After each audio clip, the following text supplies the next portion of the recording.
friends, it's your teen and tween librarian Rebecca, and we're back for another installment of Bedtime Stories. I'm excited. This is going to be a good chapter tonight.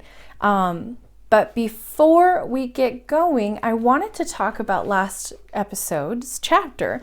I thought the descriptions of Irene's papa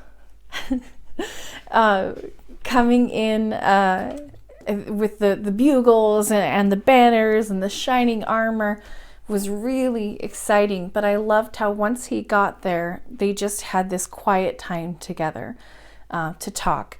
And even though we don't hear what their conversations were, they have big conversations before they even get to the main story at hand. I just really liked that aspect of their relationship, considering they don't get to see each other very often. So I thought that was good. I also felt really sorry for Ludi. I really am kind of curious as to what the king said to her to make her cry, but I hope it wasn't anything too harsh. She still is my favorite. Anyway, let's go ahead and get started with Chapter 11. Enjoy.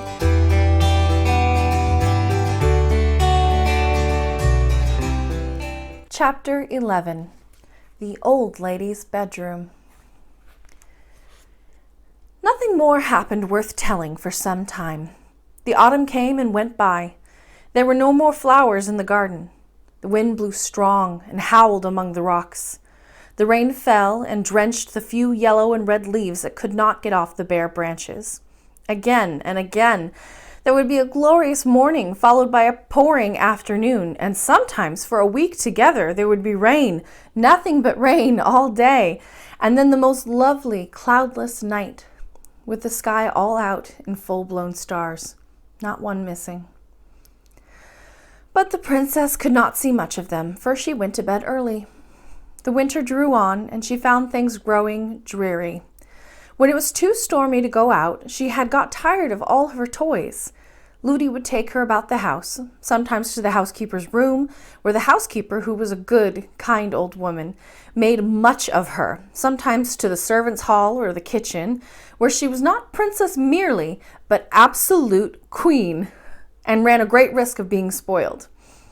Sometimes she would run off herself to the room where the men-at-arms, whom the king had left, sat, and they showed her their arms and accoutrements, and did what they could to amuse her. Still at times she found it very dreary, and often wished that her huge great-grandmother had not been a dream.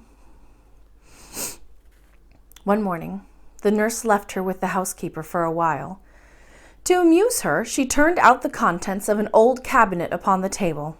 The little princess found her treasures, queer ancient ornaments, and many things of the use of which she could not imagine, far more interesting than her own toys, and sat playing with them for 2 hours or more.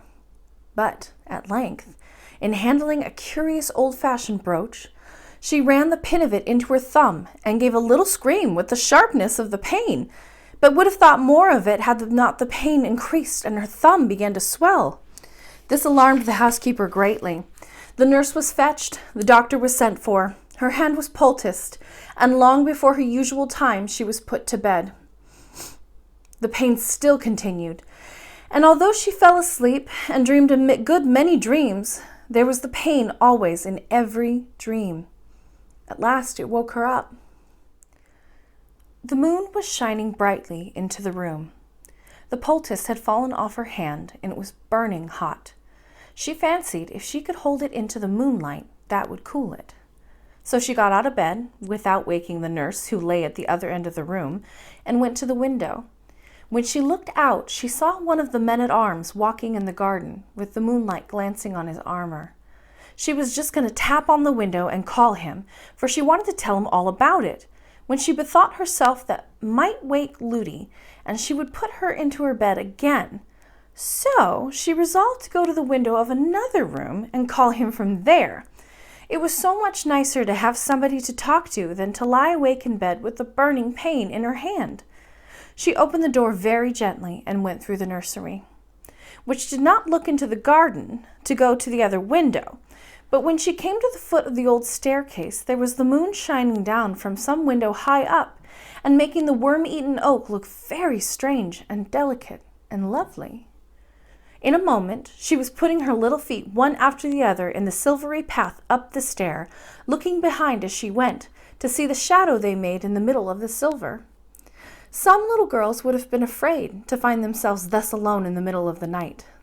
But Irene was a princess. As she went slowly up the stair, not quite sure that she was not dreaming, suddenly a great longing woke up in her heart to try once more whether she could not find the old lady with the silvery hair. If she is a dream, she said to herself, then I am the likelier to find her if I am dreaming. So up and up she went, stair after stair, until she came to the many rooms, all just as she had seen them before. Through passage after passage she softly sped, comforting herself that if she should lose her way, it would not matter much, because when she woke she would find herself in her own bed with Ludi not far off. But, as if she had known every step of the way, she walked straight to the door at the foot of the narrow stair that led to the tower. What if I should really find my beautiful old grandmother? Damn it. What if I should really find my beautiful old grandmother up there? She said to herself as she crept up the steep steps.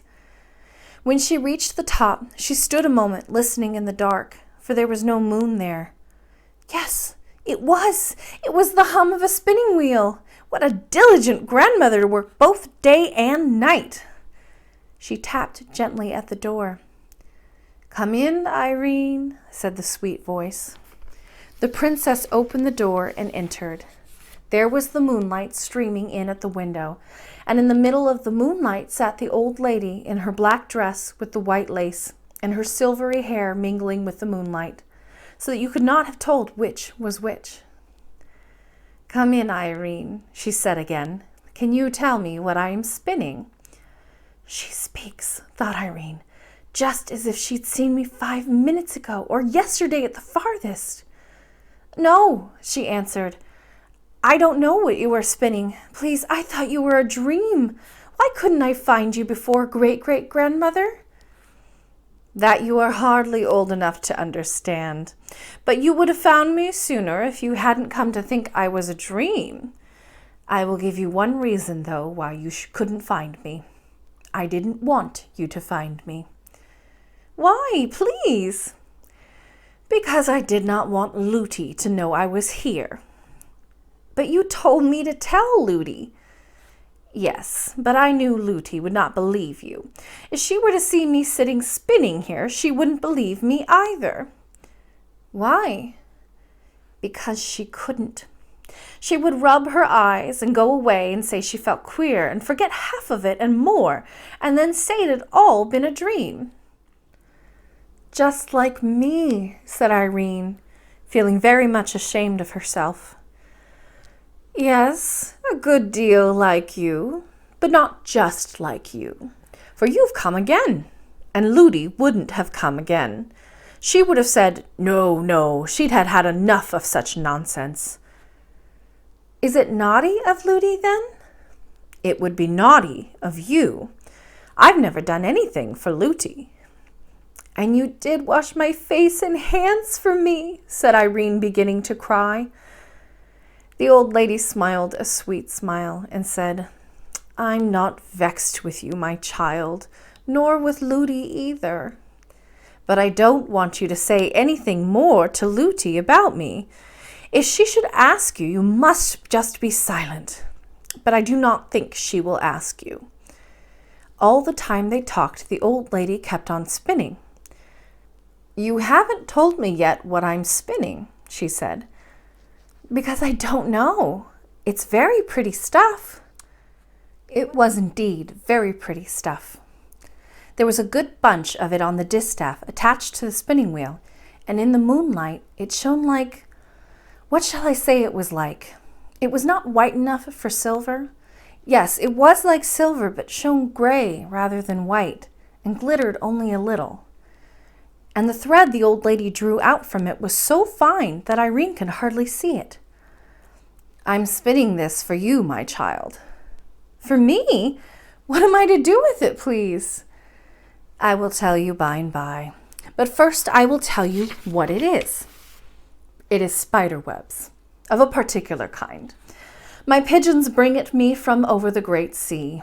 There's only one forest where the spiders live who make this particular kind the finest and strongest of any. I have nearly finished my present job. What is on the rock now will be enough. I have a week's work there yet, though, she said, looking at the bunch. Do you work all day and all night too, great-great-great-great-grandmother? Said the princess, thinking to be very polite with so many greats. I'm not quite so great as all that, she answered, smiling almost merrily. If you call me grandmother, that will do. No, I don't work every night, only moonlit nights, and then no longer than the moon shines upon my wheel. I shan't work much longer tonight. And what will you do next, grandmother? Go to bed. Would you like to see my bedroom? Yes, that I should. Then I think I won't work any longer tonight. I shall be in good time.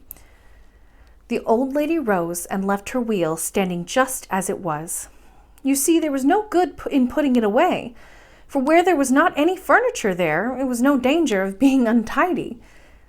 Then she took Irene by the hand, but it was her bad hand, and Irene gave a little cry of pain.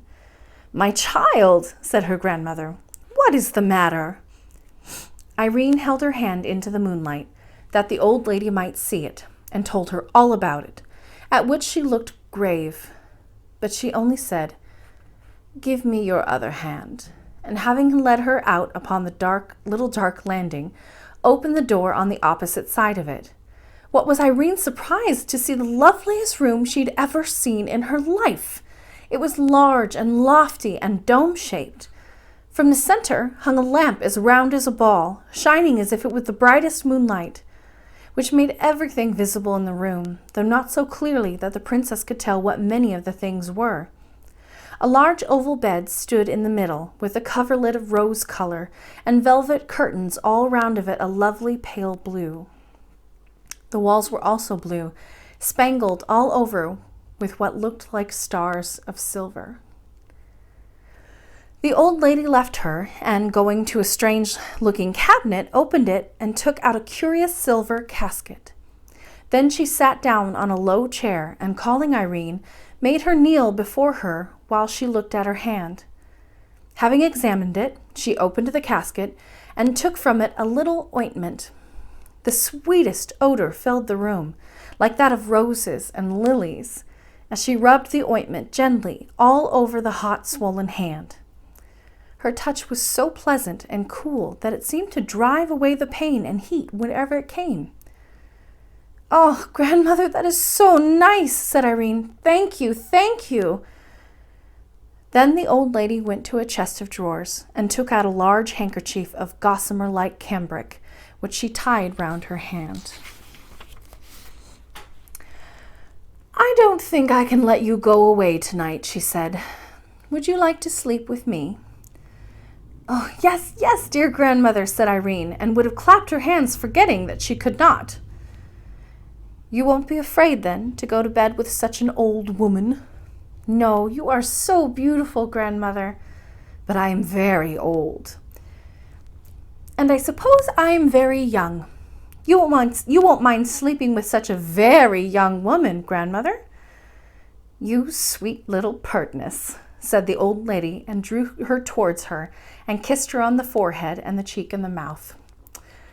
Then she got a large silver basin, and having poured some water into it, made Irene sit on the chair and washed her feet. This done, she was ready for bed. And oh, what a delicious bed it was into which her grandmother laid her! She hardly could have told she was lying upon anything. She felt nothing but the softness. The old lady, having undressed herself, lay down beside her. Why don't you put out your moon? Asked the princess. That never goes out, night or day, she answered. In the darkest night, if any of my pigeons are out on a message, they always see my moon and know where to fly to. But if somebody besides the pigeons were to see it, somebody about the house, I mean, they would come to look where it was and find you. "The better for them, then," said the old lady. "But it does not happen above 5 times in 100 years that anyone does see it. The greater part of those who do take it for a meteor, wink their eyes, and forget it again. Besides, nobody could find the room except I pleased. Besides, again, I will tell you a secret.